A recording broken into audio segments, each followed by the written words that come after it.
People come and go, but what they build and leave behind influences everything that follows. Being a complete human being is understanding where you came from, why you're here, how do you relate to everything else that's going on. Winston Churchill said, "We shape our buildings, thereafter they shape us." They help to tell the story about the place that we call home and how did it get to where it is today. Join us on a trip across Kansas to tour some of the remarkable places that have helped shape the Kansas story. They come in and oh, wow, I wish I could live here. That's what the children say. Oh, I can't imagine living here. There are grand homes of prominent families where the story goes far beyond what meets the eye. They started out with big dreams. Money doesn't buy everything. There are great hallowed halls of learning where the buildings themselves have their own lessons to teach. They at times were struggling to keep their doors open. There are a lot of people who use the building today who love the fact that they're in a Frank Lloyd Wright building and hate being there. A house of worship that's its own piece of heaven. Most of them stop in the center aisle and go, ah.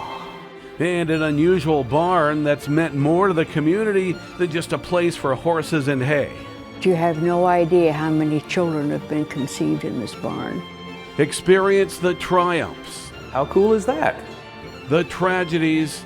It's a very sad story, yes. The mysteries. What all happened, who knows? And the marvels. They just go, wow. Of Historic Buildings of Kansas, Part 2.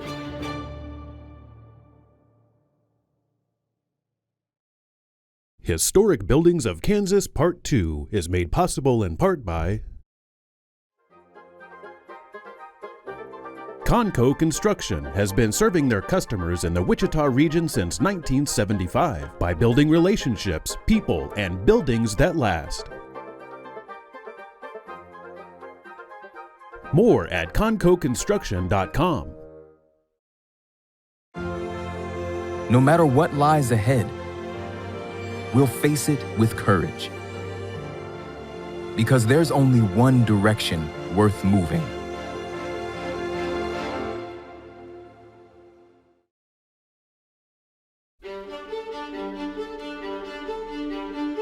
Approaching 211 East 1st Street in Newton, large old trees obscure a large old Victorian home.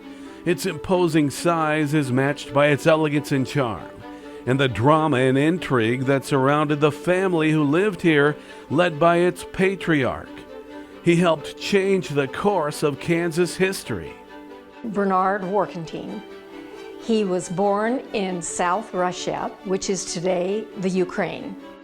Warkentin was the son of a wealthy farmer and mill owner. His Mennonite parents had immigrated to Russia from Germany some years earlier. Then, in 1870, the Russian government started revoking religious freedom. 25-year-old Bernard came to America to see if he and his fellow Mennonites could make a good life here. He came here and he decided, Kansas, our wheat will grow here. This would be a good place for our people to come. So he started sending letters back home telling them about his trip through this area. Up until this time, hard winter wheat, widely grown in Russia, was unheard of in Kansas. But Warkentin led the effort to change that. He first brought in the 1870s the idea suggesting that people should import it. By the 1880s, he was importing thousands of bushels of seed. And by 1900, he was importing out of the Crimea trainloads of wheat. And that transformed the center of Kansas into the breadbasket of the world. He set up a grist mill in Halstead in 1873.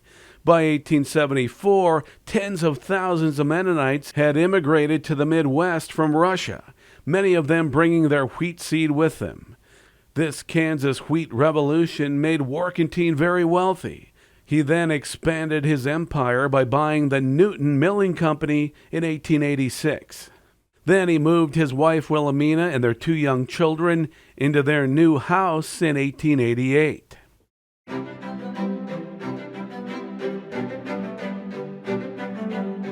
This particular house is a grand house.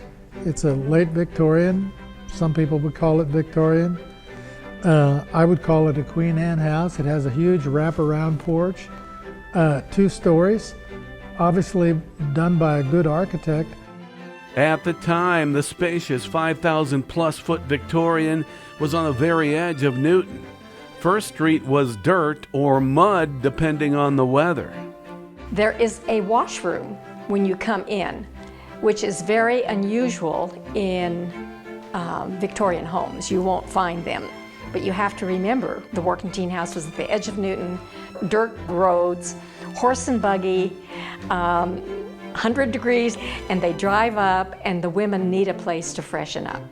To the immediate right of the foyer is the ornate oak staircase, which is accompanied by custom molded wainscoting molded from sawdust and linseed oil. Straight ahead, the dining room has the Warkentin's original table. She had big dinner parties. The table had to sit at an angle if you put all 12 leaves in. In fact, everything in the dining room and formal parlor are just as the Warkentins left them. They furnished their dream house with items from at least 8 nations, and 80% of it all is still here. We do know they brought a lot of things back from Europe and Russia when they built this house. The stained glass windows are from Russia, from a church. If you look carefully at the windows, you can tell that the shield in the center, people sometimes don't recognize that it's a shield because of its ornate design, but the point goes up rather than down. They're upside down, you can tell that. And so it's a matter, why are they upside down? My theory is the Warkentins, a shield represents war. And the Warkentins were pacifists. And so if you install a shield upside down, that represents peace. The window, when you first come into the house, there's a beautiful etched glass window from France. The tile, as you come in to the house, is from Germany. It's got the little German cross in the center there. Of course, the English workmen with all the English wood, with the wood and everything that they put into the house. You think that Mennonites would perhaps not be so boisterous in their interests in furniture and interiors, in high quality materials, but Warkentin was obviously a whole different kind of person and a visionary.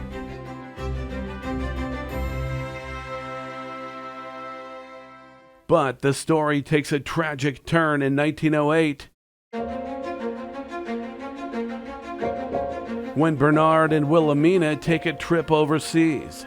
This was a time that to go to Europe, to go to the Middle East or the Holy Land on a grand tour was one of those signs of respectability. That's what you did. They go into that whole area of Jerusalem, Bethlehem, in that whole area. And there's pictures upstairs of them in native garb, dressed in Jerusalem on March 15, 1908, is when they're there. From there, they're going to go on to Russia to visit his family. They're on a train. They left on, get this, April 1, April Fool's Day, 1908. They left Jerusalem, and they're traveling by train across the Ottoman Empire. The Warkentin's compartment was next to that of a Syrian prince. The prince had been on a hunting expedition and was reportedly showing off his revolver to someone who was sitting with him. Did he just try to show them that there was no bullet in the chamber, or did he accidentally pull the trigger? But he pulled the trigger, and there was a bullet in there, and it did go through the wall, and it struck Mr. Warkentin in his abdomen and down to his leg. And this was at 8 o'clock in the morning on April Fool's Day, and he died that night at 11:30.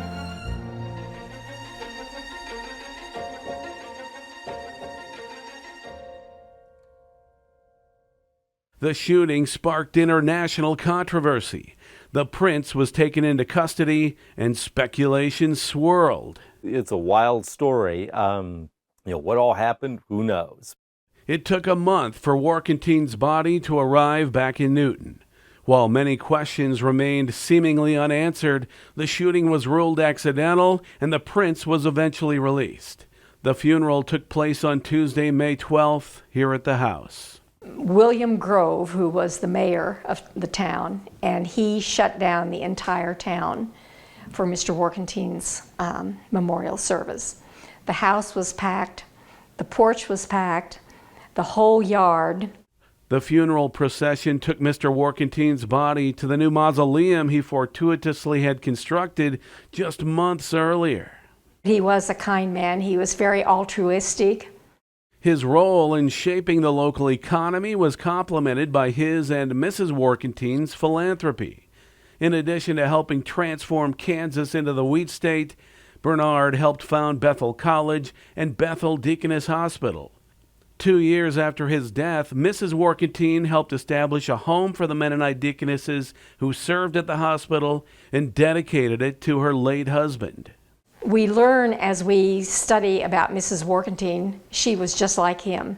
She continued his work to make Newton what it is today.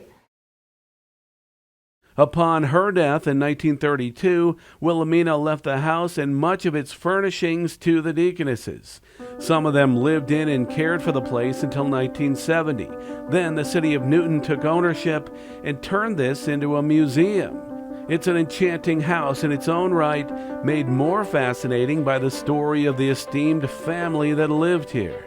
Even little children, when we have the third graders and the fifth graders come every year, they come in and they, oh, wow. Oh, I wish I could live here. That's what the children say. Oh, I can't imagine living here. Wouldn't it be wonderful to live here? I am in awe of the house, even after 20 years.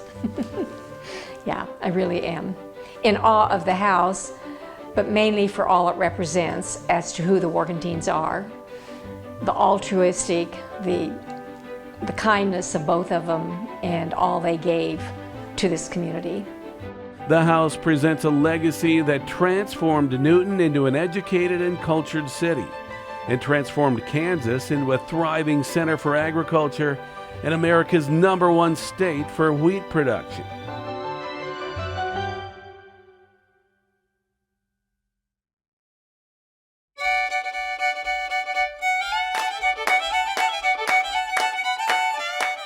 Before the advent of tractors, wheat farmers had to pull their plows, threshers, and wagons with draft horses.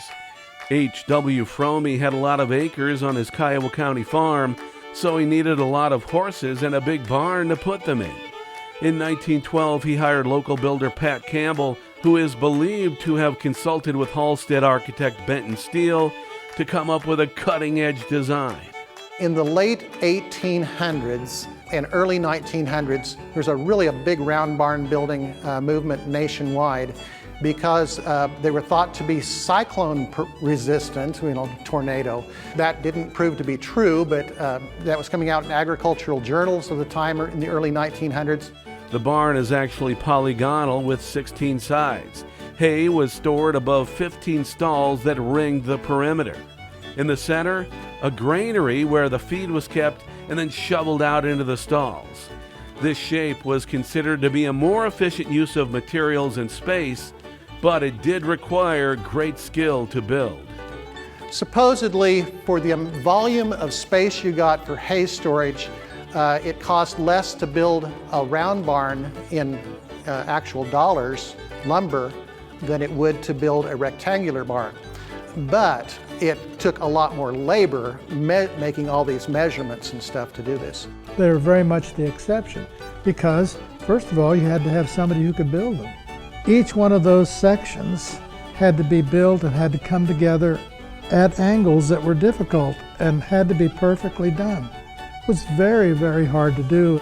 The June 14th, 1912 edition of the Mullinville News reported that H.W. Fromey is hauling out lumber to build a new barn on his farm south of town. And when completed, Mr. Fromey will have one of the largest and best arranged barns in the county.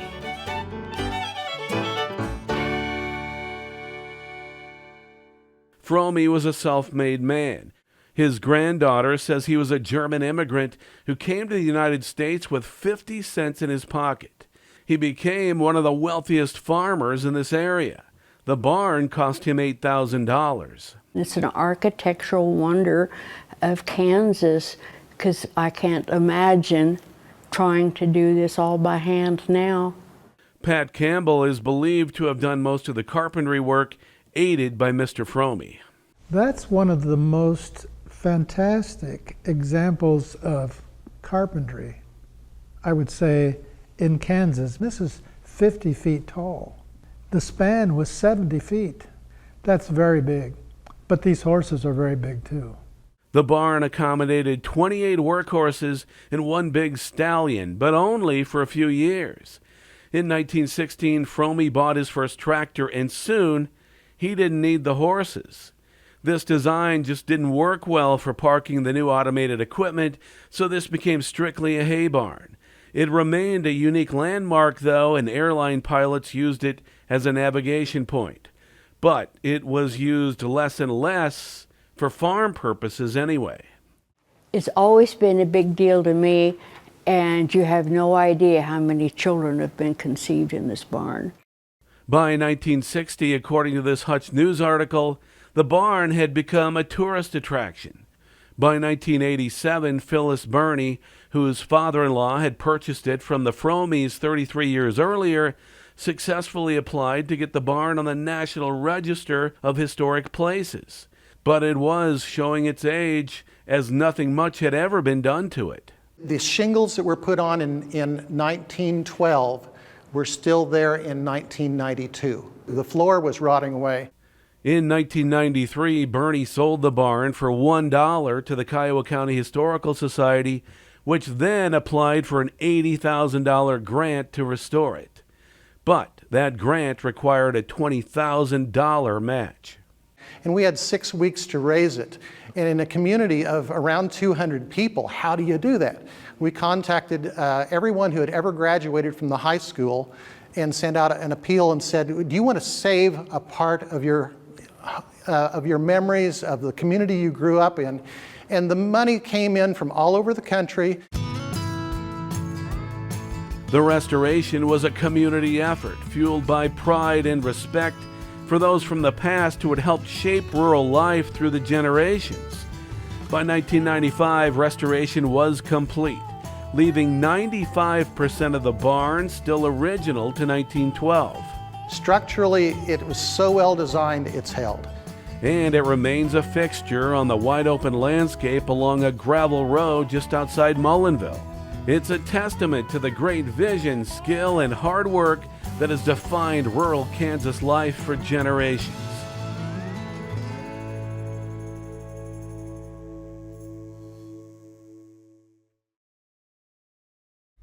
Just as agriculture was flourishing across Kansas in the early 1900s, so was the movement to refine and educate the growing population. In Wichita, that included the construction of impressive, modern buildings that shaped the skyline and sought to transform a primitive cow town into a more sophisticated 20th century city. In the 19 teens, Wichita is really coming into its own. And you look at all of the buildings that are developed right in that 5-ish year period prior to World War I. You have the library, the Forum, Union Station, Park Villa, the Henry J. Allen House, the Mentholatum Building. Wichita's first public library was just a small area set aside in the basement of the first city hall. But by the late 1800s, industrialist Andrew Carnegie was offering grants to communities to build impressive, standalone public libraries. I can't overstate the enthusiasm of how this, having a city having its own library. That was an essential civic exercise that brought people together around an institution of learning that was for everyone. It wasn't just for the upper classes. The Carnegies wanted to spread that resource and that learning throughout the city so that farmers, commercial people, white people, Hispanics, blacks, everybody could go to that library. They were not segregated. In 1911, the Wichita City Council accepted a $75,000 Carnegie grant and enlisted Louise Caldwell Murdoch to do the design.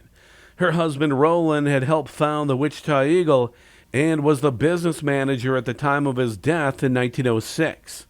As a middle-aged widow, this philanthropist and socialite had gone to a school in New York to become Wichita's first trained interior designer. This is a time when women play an enormous role as civilizers in society, and women's roles are changing. Murdoch enlisted an architect from Oklahoma, and together they designed a stately and elegant Beaux-Arts style edifice that would attract national acclaim. This was an incredible building for a town of 50,000 people in 1915. The city was incorporated 45 years before that, but it had no art museum, no library to speak of. There was a room in the city hall next door. And people really viewed the idea of this library as high tech and culture was coming to Wichita. And there was a tremendous amount of excitement about it. Between 1883 and 1929, Carnegie funded more than 2,500 public libraries. Nearly 1,700 were in the United States, 66 of which were in Kansas. Next to the one in Kansas City, Wichita's by far was the state's biggest and most impressive. They are all different, and the reason was Mr. Carnegie wanted each municipality to take ownership in its building. He expected them to find their own architect. There were things that he liked to see, and he and his secretary approved every set of plans. They wanted to see a central gathering spot. They liked a symmetrical building with wings. They liked seeing steps leading up to the front as you're stepping up to knowledge. And there often was a solitary street lamp next to the steps, the kind of the lamp of learning. 18,000 square feet of space surrounded by 34-inch thick basement walls contained a public environment like few Kansans had ever experienced. That massive arch, almost like a triumphal arch that you enter into, is certainly part of it. That great hallway that you enter into are hearkening back to, again, Greek and Roman architecture, especially Roman. Limestone, marble, and other fine, durable, and ornate materials created a public library that said Wichita had arrived. It took construction workers 2 years to build and was hailed as one of the best public libraries west of the Mississippi. The grand opening was an event for the ages. 600 people attended. Unfortunately, Louise Murdoch, who had poured her heart and soul into the project, wasn't one of them. She was 57 when she got the commission, and unfortunately she had developed cancer and was undergoing radiation treatments, which in the 19-teens was pretty primitive. And unfortunately she died 3 weeks before the library opened in 1915. Despite her absence, Mrs. Murdoch's hard work and dedication were not ignored or forgotten. A year later, the Ladies' Home Journal featured a big story about Mrs. Murdoch and her great success in building a world-class public library in the up-and-coming city of Wichita. Then in 1918, the library unveiled an 8-foot plaster tablet in her honor. It graced the library for decades. Then, in 1967, came the big book handoff that emptied the shelves into a new library across the street. The Carnegie Library was converted into a municipal court building and then a planetarium and science center. The tablet disappeared and seemed to be forgotten. Then Fidelity Bank, with its headquarters next door, purchased the building and began to authentically restore and convert it into office space. Workers discovered the tablet bricked and plywooded over on a wall in the south wing. It is now on prominent display in the center rotunda. Within this storied building, that is now faithfully restored to its exquisite 1915 style. It's called adaptive reuse, taking a historic building that was built for one purpose and transforming it into a modern purpose without damaging the architectural fabric inside and out. Fidelity Board Chairman Clark Bastian spearheaded the effort, doing much of the historic research himself. The challenge for us was, how do we take these wings that are all open and create offices where employees can, with some level of confidentiality, conduct banking business. So that's what our big challenge was. Again, the structure was very sound. We had to figure out how to do an elevator, how to do a walkway, but first we had to completely design it all. And since this was on the local, state, and federal register of historic places, we had to get permission, starting with the Department of the Interior in Washington. Old photographs helped guide much of the work. There wasn't much of the original interior left. The lighting fixtures in the building are, none of them are original, because the originals were replaced by fluorescent tubes and the like. We feel like we've really lucked out in recreating the look of the lighting that was here. Meticulous removal of paint on the ceilings revealed the original stencil design, which was then expertly recreated. The original stained glass sunflower windows that overlooked the rotunda had been removed in 1967. Those in place now are replicas made by a local glass company. There originally had been 3 murals on the second floor rotunda, collectively titled Kansas Spirit. They depicted the settling of Kansas by the pioneers, painted by acclaimed muralist Arthur Covey, a native of El Dorado. The murals attracted much attention when the library opened in 1915, but the city removed and sold them in 1974. So, in order to remain faithful to the building's history, I commissioned an artist to create 2 murals that tell 2 amazing stories of early Wichita. The first one is the Treaty of the Little Arkansas. News accounts from 1865 document this peace agreement between several Native American tribes and the U.S. Army. They sat down 6 miles from where we're sitting to the north at about 61st and Seneca. They were on the east bank of the Arkansas River. The Indian chiefs spoke, the peace commissioners listened, and they made a treaty that the Senate in Washington refused to ratify, and the braves didn't like what their chiefs had agreed to, and like every sad treaty that our government created with the American Indians, they were broken. The second mural is located on the opposite side of the second floor rotunda. It depicts the story of the famed 4 Horsemen of Wichita. They were a civic-minded group that learned of a plan to divert a cross-country cattle trail through Park City, bypassing Wichita. If Wichita hadn't found out, if the 4 Horsemen hadn't made the midnight ride and caught up with the herd at dawn, if they hadn't convinced the trail boss to go back on the Chisholm Trail, we'd probably all be living in the metro area of Park City, Kansas.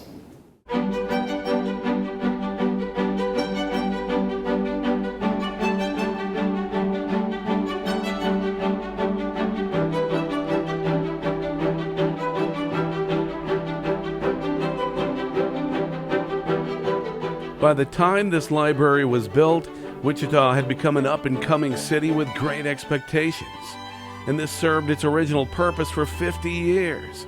Wichita is now on its 3rd generation public library.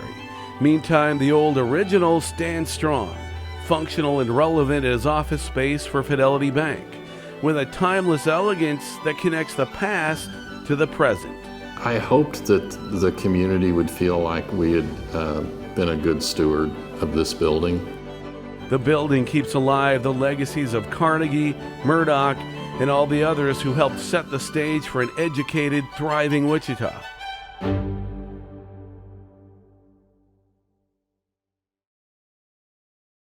As Wichita strove to become a refined and educated community, it was essential to establish institutions of higher learning. One of the first was an ambitious effort that resulted in a celebrated, iconic building that wouldn't be completely finished for more than a century. But for its entire history, what is now called the Davis Administration Building has been one of Wichita's signature landmarks. If you look at any picture of Wichita from a horizon, you know that Davis Hall is there. You know that that is an anchor for West Wichita. This building was the realized dream of Reverend W.B. Hendricks and a group of enthusiastic donors. The building that they commission for that is going to be impressive. And it's meant to be. It's meant to make a statement. The building stands 150 feet high, covers an acre of ground, and when it opened, was said to be the largest building in Kansas, with the exception of the state capitol. It was supposed to be the building in Wichita. This was referred to by some people as the Athens of the West. Before coming to Wichita, Reverend Hendricks had been personal minister to the recently assassinated President John Garfield. Hendricks sought to honor Garfield in a big way and enhance the city at the same time. Opened in 1887, this was the epic Richardsonian Romanesque home of Garfield University. There's always a kind of scale to these institutional buildings that gives a muscular expression to the place that, this is solid, this is going to remain, you can count on it, and we know what we're doing. The late 1880s was a time of social refinement and economic prosperity. Through the generosity of developer Robert E. Lawrence, Hendricks had the financing and the land to build Garfield University just west of the city.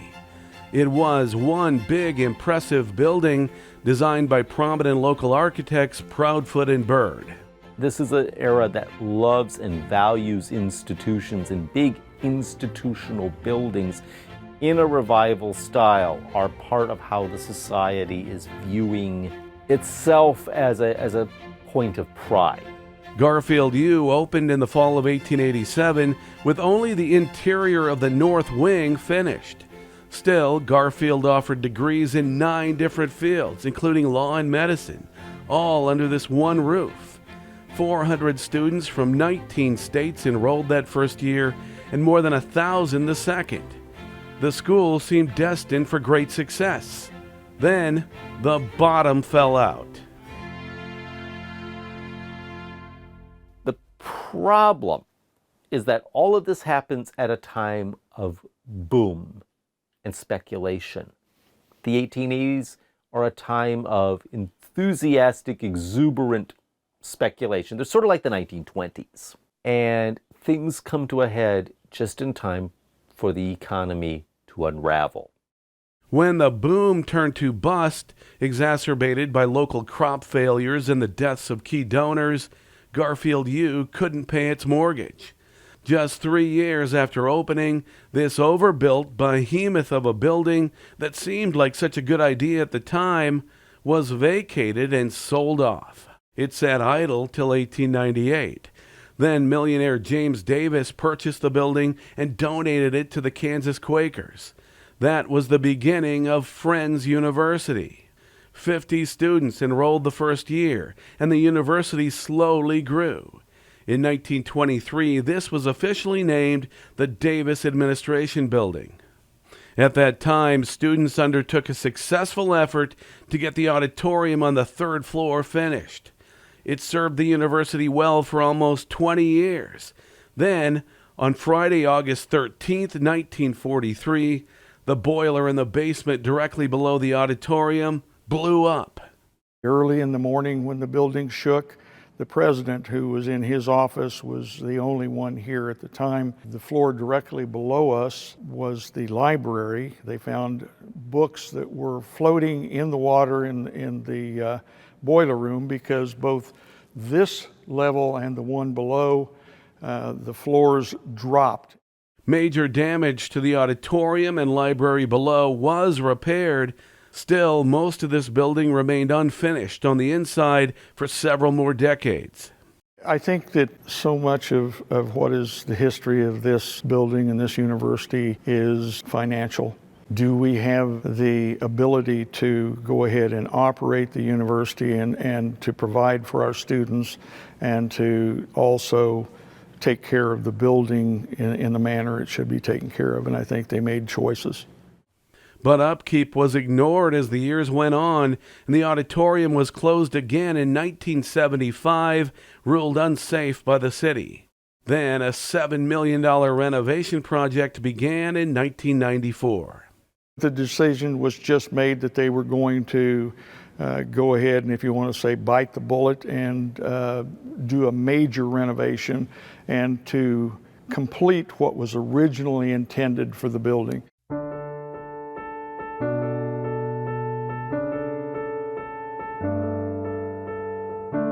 The 5-year project finally finished what had been started 100 years earlier.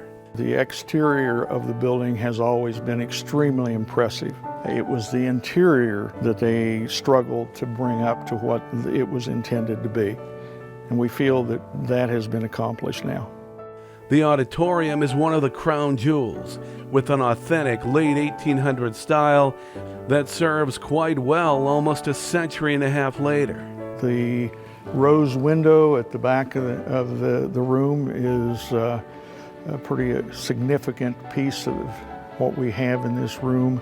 The front of our building, we have what is called Rose Window Plaza, and that is a brick plaza that extends on out to Hiram Street, and that area there is called Centennial Drive or Centennial Walk, and that was prepared in 1998 for our centennial. Floors of classrooms and offices support the building's centerpiece.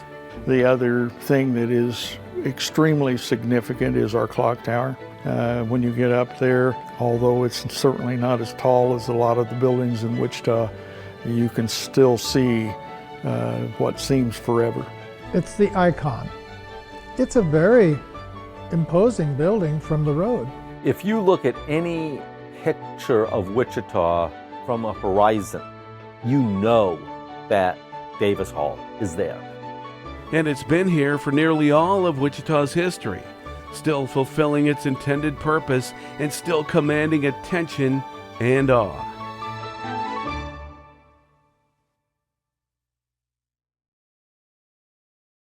By the 1960s, what passed for a sophisticated cutting-edge university building had markedly changed. When it was built, the Corbin Education Center on the campus of Wichita State University was about as avant-garde as they came. The building seems to float on the site. It's centered very low on the north end of the campus. The beauty of the architecture is best experienced from the outside and the perspectives of how it plays on the site. This is the design of perhaps America's most famous architect of all time, Frank Lloyd Wright. Ask a person on the street about a famous architect, and it'll be Wright and probably almost nobody else. It is one of just 2 Wright-designed structures in Kansas, and Wright actually designed it for a different purpose on a different continent. One of the ideas that had emerged in the middle of the 20th century was in Baghdad, Iraq, back when there was a monarchy there. This is in the wake of World War I, and so a monarchy exists in Iraq. And the monarch wants to showcase how Baghdad is a prominent, modern, contemporary place. Wright was close to his 90th birthday when 20-year-old King Faisal II hired him to design a city of the future. Wright drew up plans for several buildings that would transform downtown Baghdad. But then The Ba'athist Party came to power, the king was assassinated, nothing got built. around the same time, Wichita University, as it was known then, was looking to build a new center for its School of Education. President Harry Corbin and the Dean of Education, Jackson Powell, approached Wright and he accepted the commission in the final year of his life. Corbin is, at the same time as all of this is coming together, is trying to position us to be part of the state regents system. And so the idea that we're trying to show where we are as a modern, successful, enterprising institution of higher education. Wright offered a pared-down design of what was intended to be the Baghdad Post and Telegraph Building. It kept the same design elements while reducing the 5 stories to 2, with the exterior walls composed almost entirely of floor-to-ceiling windows. It included 2 wings connected by a low walkway, each with a 60-foot spire that sprouted through the roof and lit up at night. The price tag for this 31,000 square foot construction was equivalent in today's money to $6.7 million. The Corbin Education Center opened in 1964, 5 years after Wright's death. When the building was finished, there was a big ceremony with state officials and city and officials, and Wright's widow, Olga Ivana, came from Scottsdale. Steel columns and brick walls that hold up very heavy, actually, but they don't look heavy, roof systems and balcony systems that overlap. And it has that esplanade that connects the 2 buildings, and not just one building, it's 2 buildings. What's outside seems to flow inside. A very popular thing in the taking pictures of it is to look up at the spires and see this beautiful geometric design here, that right through that is the Kansas sky. So knowing that, wow, when people will look up, they'll see this element of nature. The original intended location for the structure is reflected in both the aesthetics and function. You're going to see a lot of tent-related types of imagery and Middle Eastern color palettes and things like that. It's also designed for a very hot climate, so there's lots of open spaces and places for air to channel through and shady areas. Classrooms on one side, offices on the other, the interior still contains much of the original Wright-designed furniture. Like the outside, most of the inside still conforms to Wright's original design. And for Wright, how a building looked was at least as important as how it functioned. The building is known because it's a Frank Lloyd Wright building, not because it functions well. All that wonderful light is fantastic, unless you're in an office that gets lots of direct sun in August. And so then it can get a little on the stuffy side. And those light cooling breezes, which were a real asset in 1950s Iraq, are less than adequate in a world of central air. There is an upstairs balcony, and it was designed to have some reception space, but it's very low, it doesn't adapt itself, or there wasn't a lot of furniture designed for it. But as a Wright-designed work of art and piece of architectural history, making significant changes is considered unthinkable. There are a lot of people who use the building today who love the fact that they're in a Frank Lloyd Wright building and hate being there. The idea of creating an iconic building means that you're obligating yourself to maintaining an iconic building that may or may not age terribly well in 50 years. Nevertheless, its very presence on campus continues to enhance Wichita State's prestige, and its unusual appearance continues to inspire inquiry and learning, and that's no doubt an asset for a school of education. It would encourage the inquisitive student, which we want teachers to be, is why is this and how do I explain it to students, to do a little bit of homework and find out the story of this, and then find out, wow, this famous guy put a building on our campus? How cool is that?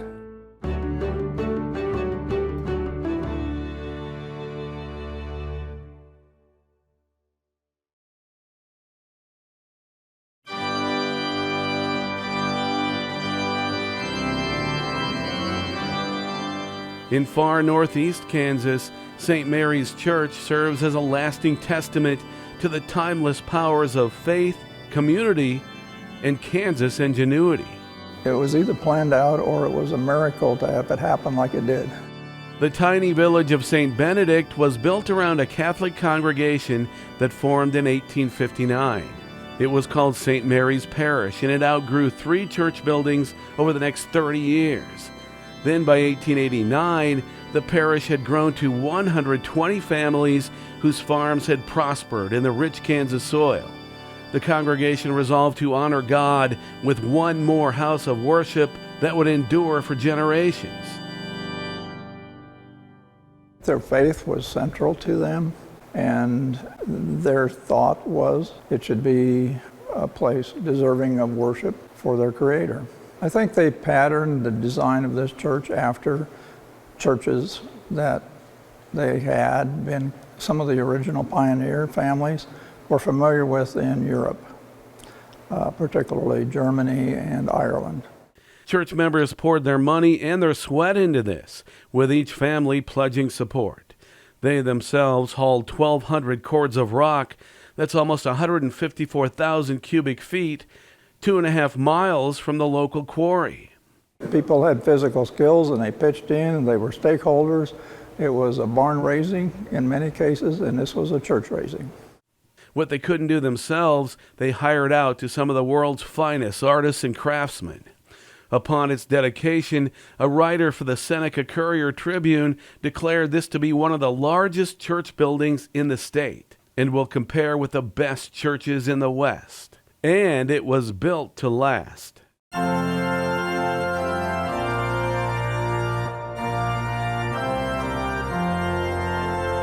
It's amazing that you can stand rock up into the air 170 feet in 1889 and it's still there. Towering above the quiet rural landscape, the exterior looks clean and symmetrical. The $40,000 spent to construct the building is equivalent to $1.25 million today. Another $40,000 was spent over time to create an interior that is colorful, intricate, sophisticated, and many would say ethereal. It continues to wow people more than a century later, attracting both the faithful and the curious. Most of them stop in the center aisle and go, ah. Very beautiful interior, astonishingly beautiful. The many statues were imported from Italy and Bavaria. 13 large oil paintings are the work of a Ukrainian immigrant who was the former emissary to the Tsar of Russia. The complex stencil designs are the work of prolific and renowned church artist G.F. Satori. He did about 150 buildings, but this is apparently the only one left that still has his stencil work. A full interior restoration in the 1980s painstakingly refreshed and restored the sanctuary's color and brilliance and original design. Every angle provides a feast for the eyes and nutrition for the soul. It helps your state of mind to focus on higher things in a beautiful place. St. Mary's devoted congregation remains committed to keeping the church in impeccable condition. Visitors are always welcome. It's a sort of a hidden jewel out in the middle of nowhere. It's not to be a museum, it's not a show place, but it has helped lots of people understand and better appreciate what their ancestors have provided and how hard they worked at it. And if we can't maintain that, then of what value is today's society?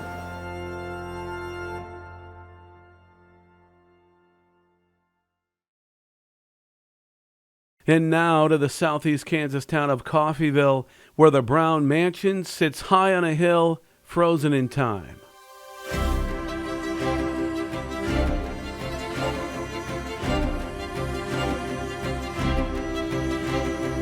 I have people over and over. I have never seen anything like this. The imposing, stately, and elegant appearance of this massive abode inspires notions of power, invincibility, and triumph. But if these walls could talk, they would likely tell an altogether different kind of story. Money doesn't buy everything. Inside this 16-room, 20,000 square foot mansion is just as the William P. Brown family left it. You know, they started out with big dreams, and they had very high hopes. In the 1890s, William was running a successful lumber business in Coffeyville when he struck it rich. On his property, he discovered the second largest natural gas well in the United States. Soon, Brown's Coffeyville Mining and Gas Company was one of the most profitable businesses in Kansas. The Browns quickly became the wealthiest family in the area, and they built the biggest, most expensive home this community had ever seen. We have a picture of this being built. Now, if this was being built today, people would stop and stare. But think about in 1898, when they started building this thing, this was the biggest thing that ever hit Coffeyville, this whole area. This newspaper article at the time incorrectly stated the cost. Not $15,000, it was actually $125,000, or in today's dollars, nearly $4.15 million. It would have been more, but as a lumber baron, Mr. Brown paid the wholesale price on all the wood. A lot of those types of homes are designed with promise in mind. They are designed to impress, they're designed to make that statement. This neoclassical design took 8 years to build and was part of a 500-acre estate that included a working farm. In 1906, William and Nancy Brown and their 7-year-old son Donald moved into this home, which was furnished with the best of everything. With all that wealth, I think this was built to showcase it. And everyone who visited was no doubt impressed, from the pristine knot-free woodwork to the hand-painted walls that were the work of an Italian artist. There are 9 elegant fireplaces, all but one fueled by natural gas. That was simply unheard of. Usually back then the rooms were very small, they were very closed off. But not this house. We have a wide open floor plan. You can see from one end to the other. 8 rooms on the first floor provided the Browns with comfortable space for entertaining, relaxing, reading, and dining. To accommodate Mrs. Brown's petite stature, chairs were custom-sized. Meanwhile, the grand staircase was custom-built to suit both Mr. and Mrs. Brown. She stood 4'11", he was 6'3". So the staircase was designed with a very short riser for her short legs, but they're very deep because of his big feet. The Browns' only live-in servant was Charlie the butler. He had a room in the basement and was a former prize fighter. One of his jobs was to operate the manual elevator, which came in particularly handy for trips to the third-floor ballroom. This space was intended for big parties. It includes a fainting room for women whose tight corsets got the best of them while dancing. This was also where young Donald would study and exercise under the supervision of his governess. Meanwhile, Donald's bedroom is among 5 on the second floor. More than a century later, it remains just as he left it, with an unfinished homework assignment still on his desk. It's a very sad story, yes, it is. You see his toys, you see his books, things that he would have played with. Donald was the 4th son born to William and Nancy Brown, and he had lived the longest, 11 years. They had 2 babies, baby boys. They both died at birth. And then they had another little boy, his name was William, and he lived to be 4 years old and died from pneumonia. And then the last part of 1899, they had Donald. And so he was 6 years old when they moved in here, and he only lived 5 more years. Donald had suffered from type 1 diabetes. They could diagnose it back then, but they had no idea what to do with it, about it. That's why they took him to San Diego. They thought maybe the change of climate in the wintertime might help. But that is where Donald died in October 1911. That was a decade before insulin treatment became available that would have saved him. I'm sure when they lost Donald, it was beyond tragic. This giant home that was perfectly suited for a large family and lots of children was now home to just 2 people whose lives had been devastated by loss. When Donald died in 1911, His mom, Nancy, shut and locked his bedroom door, and she never ever opened it again or went into it. The parties probably stopped. I don't know if they ever sponsored another ball here. It's amazing how many of the really great homes are actually very tragic.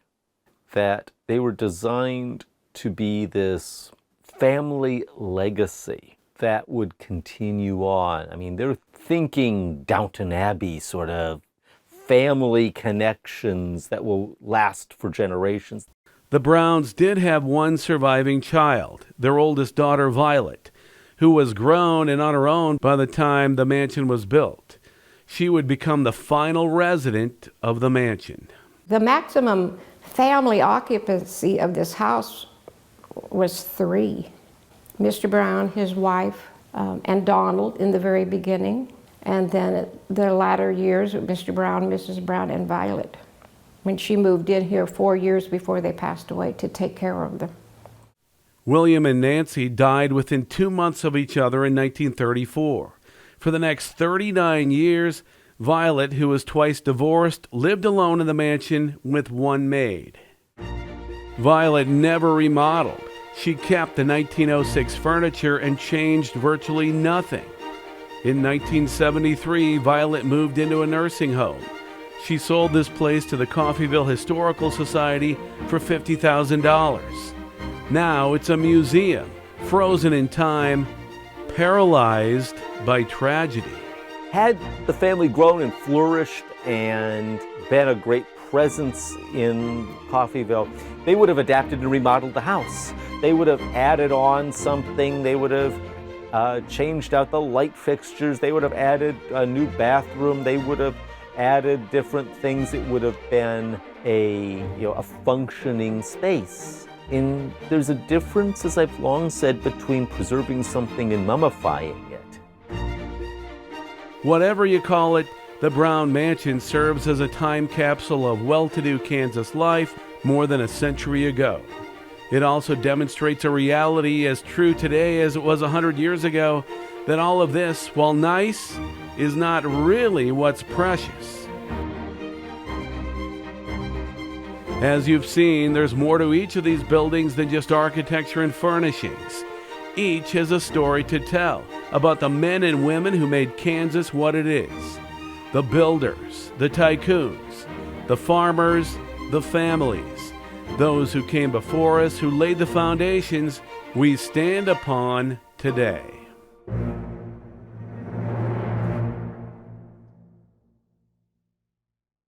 Historic Buildings of Kansas Part 2 was made possible in part by No matter what lies ahead, we'll face it with courage. Because there's only one direction worth moving.